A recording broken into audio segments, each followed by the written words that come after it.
मृत्यू प्रकरणी नुकसान भरपाई संदर्भात मराठीला नाही तर फक्त इंग्रजी किंवा हिंदी भाषेतीलच दस्तावेज स्वीकारू अशी भूमिका नागपुरातील युनियन बँक ऑफ इंडियाने घेतली आहे। त्यांच्या विरोधात मनसेने आंदोलन केले। घरातील एकमेव कमावता तरुणाचा मृत्यूनंतर नुकसान भरपाई मिळवण्यासाठी धडपडणाऱ्या त्याच्या गरीब कुटुंबाची जर भाषेपायी अडचण केली जात असेल तर तुम्ही काय म्हणणार? जर कागदपत्रे पुरावे पोलीस FIR मराठीत आहे, फक्त या कारणासाठी तरुण मुलगा गमावलेल्या कुटुंबाला मुलाच्या मृत्यूनंतर मिळणाऱ्या नुकसान भरपाईच्या हक्कापासून वंचित ठेवले जात असेल तर तुम्ही काय म्हणणार? भाषेपायी अशी संतापजनक अडवणूक नागपूरच्या गोपचे कुटुंबियाची केली जात आहे। हे वर्तन युनियन बँक ऑफ इंडिया या राष्ट्रीयकृत बँकेकडून केले जात आहे। महाराष्ट्र TV 24 करिता ब्युरो रिपोर्ट नागपूर। माझे नाव सांगा सर। मी हर्षद जुननकर आहे। युनियन बँक सेमिनरी शाखेचा शाखा प्रबंधक आहे।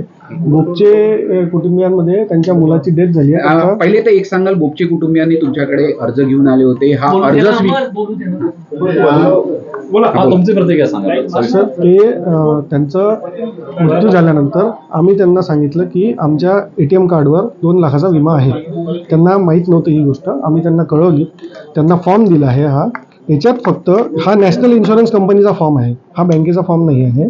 याच्यात एक लिहिलं आहे की FIR ची कॉपी पाहिजे आणि सदर FIR जर समजा लोकल लँग्वेजमध्ये असेल तर ती कंपनी कोलकाताची आहे, त्यांना ती ट्रान्सलेट करून हवी आहे। ह्याच्यामध्ये आम्ही त्यांना ती सदर गोष्ट कळवली।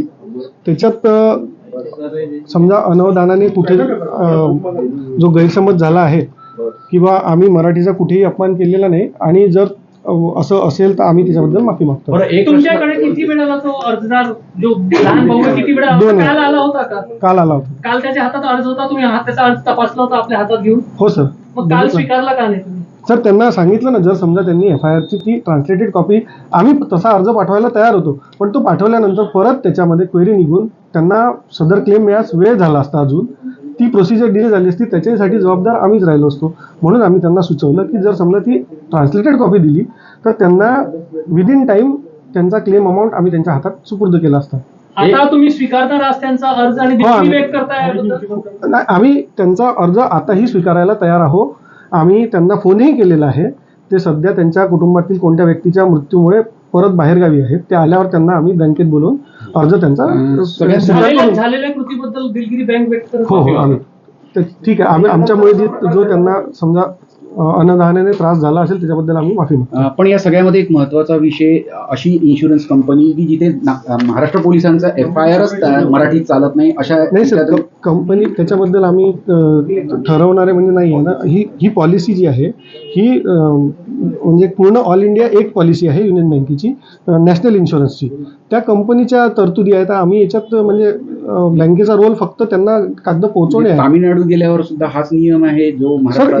हा फॉर्म ऑल इंडियाचा आहे ना सर, माझा काहीच नाही याच्यात। आमचा म्हणजे फक्त महाराष्ट्रात असं करायचं काही असं हे नाही। बरं, एक प्रश्न असा उपस्थित होतो, बँकेचा आणि पोलिसांचा रोज संबंध येतो, रोज FIR तुम्हाला तुमच्याकडे येत असतात, सायबर फ्रॉड्स किंवा चोऱ्या होत असतात, ATM मध्ये होतात, तर या सगळ्या प्रकरणांमध्ये रोज जे तुम्ही FIR स्वीकारता ते मराठीत स्वीकारता? हो सर, जे जसे आहेत बिलकुल तिथे मराठीचा म्हणजे असा काहीच प्रॉब्लेम नाही आम्हाला, कारण आम्ही स्वतः मराठी माणसं आहोत, इथेच नागपुरात शिकलेले आणि राहिलेले आहोत, त्याच्यामुळे तो प्रश्नच येत नाही सर। आमच्या कलकत्त्याची कंपनीचं पूर्ण नाव सर नॅशनल इन्शुरन्स कंपनी।